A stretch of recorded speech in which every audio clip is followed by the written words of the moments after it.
प्रवीण कुमार डोभाल जी। हे गुरुदेव, आपके चरणों में कोटि कोटि नमन। महाराज जी, गुरु बिनु भवनिधि तरह न कोई, जो विरंचि शंकर सम होई। हे गुरुदेव, जिन व्यक्तियों को कभी वृंदावन आने व गुरु दीक्षा व सत्संग प्राप्त करने का सौभाग्य प्राप्त नहीं होता, तो महाराज जी उन व्यक्तियों को भगवान मोबाइल से सत्संग सुनो, भाव से गुरु मान लो, सत्संग में जो आज्ञा है वो पालन करो, भगवत प्राप्ति हो जाएगी। मानने से अला, जब माटी के द्रोणाचार्य बना करके, जबकि असंभव है। देखो, गुरुजी ने कहा राम राम बोलो, कृष्ण कृष्ण बोलो, हम जप रहे हैं, उनको गुरु मान लिया, कितना सहज है। लेकिन प्रत्यंचा चढ़ा करके धनुर्विद्या में प्रकांड हो जाना, बहुत प्रवीण हो जाना, ये तो असंभव बात है ना। मिट्टी की मूर्ति गुरु की बना के, क्योंकि उसके लिए हमको हर चेष्टा का ज्ञान प्रगट में चाहिए ना, वो केवल मिट्टी की मूर्ति।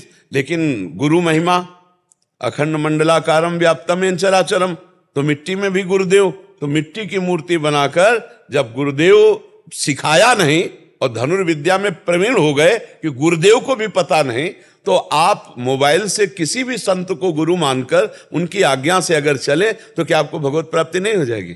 क्यों? आप बोलिए, किसका प्रश्न है? तो हो जाएगी कि नहीं हो जाएगी? मेरा कहना है जैसे उनने कभी ऐसा कभी वृंदावन ना आओ, कभी हमसे मत मिलो, लेकिन हम बोल रहे हैं राधा राधा जपो। अब ये अगर अमेरिका में तुम्हें सुनाई दे राधा राधा जपने लगो और हमारी आज्ञा से चलने लगो, पराई माता बहनों की तरफ व्यभिचार दृष्टि मत रखो, मांस मदिरा मत पियो, सात्विक वृत्ति से रहो, वहीं भगवत प्राप्ति हो जाएगी, अमेरिका में वृंदावन मिल जाएगा। लेकिन हमारा भी हम क्या कर सकते हैं अन्य व्यक्तियों के लिए?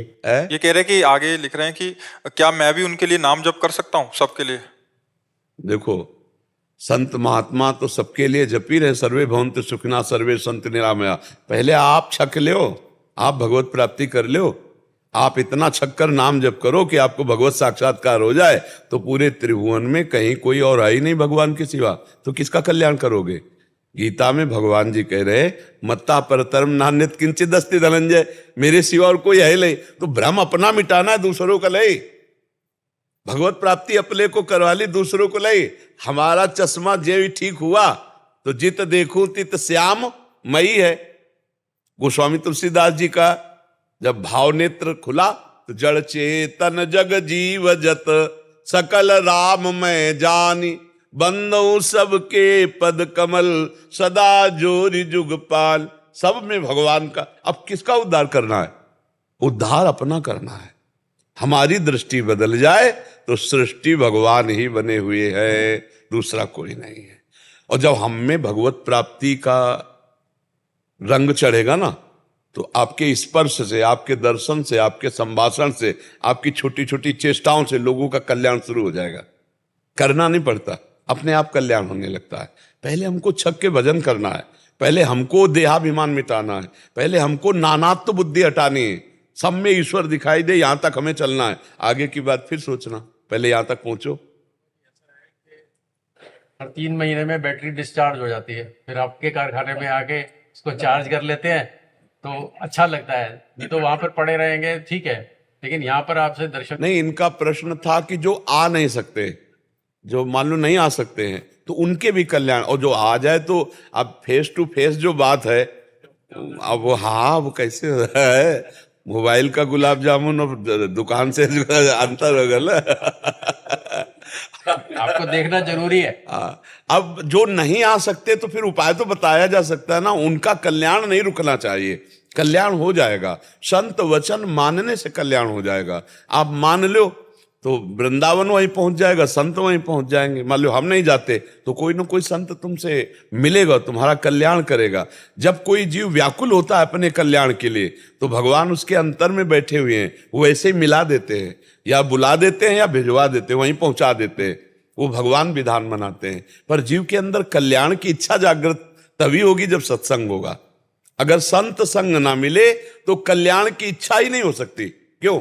आप विचार करो। बाबा जी, एक ऐसी चीज है, संत ज्यादातर वृंदावन में मिलते हैं, अपने वहां पर संत ढूंढने से नहीं मिल रहे अभी। बाबा जी, आपके कहने अनुसार हम गाय की रोटी बना के बाहर जाके देखते भी हैं कि कोई है या नहीं, कोई नहीं होता, सब सफाई। देखो, पहले सब संत सुखी विचरंतमयी, आप संत विचरण करे तो कह रहे बच्चा चोर, मार डालते दो दो तीन तीन संतों को। तो अब संतों को भी तो जो लगने लगा कि भाई अब जाएंगे हम रोटी मांगने, कहेंगे बच्चा चुराने आए तो मार डाला जाएगा। जो बच्चा चुराने वाले होंगे उनका अलग, तुम पकड़ ही नहीं पाओगे उनको, वो तो अलग उनका होता है। अच्छा मान लो हम कह रहे हैं अगर हमें शंका है कि बच्चा चुराने वाले हैं तो उनको कैद कर लो, कमरे में बंद कर लो, पुलिस को बुलाओ, जानकारी कर लो कहाँ से आए कैसे आए, और फिर कानून हमारा उनको दंड देगा। अब ऐसे घेर के मार लाठी मार डाला, वो कौन सा पायल घर नहीं। अब जैसे नौजवान बच्चे हैं, अभी गांव में जाएं, अन्यत्र ब्रज में तो मांगने में अभी मर्यादा है, बाहर अगर घरों में मांगने जाएं तो लोग मतलब उपहास करेंगे, लोग मार देंगे। नहीं, पहले संत गांव गांव विचरण करते थे, बहुत से महात्माओं जो गांव में आते, कुछ ऐसे स्थान होते जिनमें रुकते प्रवचन करते। अब तो हाँ, अब तो बड़ा मतलब विचित्र खेल है। तपसी धनवंत और दरिद्र ग्रही कलि कौतुक तात लजात। अब तो भैया मतलब बड़ी विचित्र व्यवस्था है। हाँ, बहुत कलयुग का बड़ा भजन करके निकल जाओ, यही खास बात है।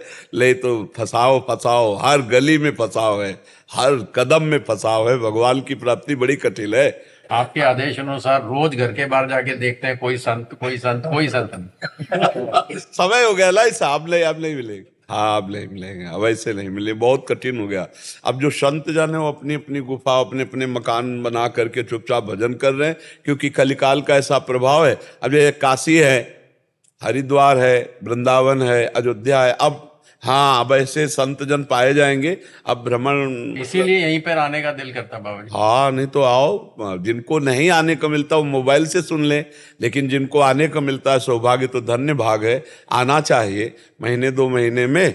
जिनको सुविधा है एक बार जरूर आ जाना चाहिए। दर्शन संभाषण बिहारी जी राधा वल्लभ जी से आंख मिला ले, ये सौभाग्य मोबाइल से थोड़ी मिलेगा। अब जैसे ऐसे आप जो आनंद ले रहे हैं वो मोबाइल से थोड़ी मिलेगा। 3 महीने तक चलेगा बाबा जी, ऐसे ही सोचते मन में सोचते बाबा जी से बात हुआ।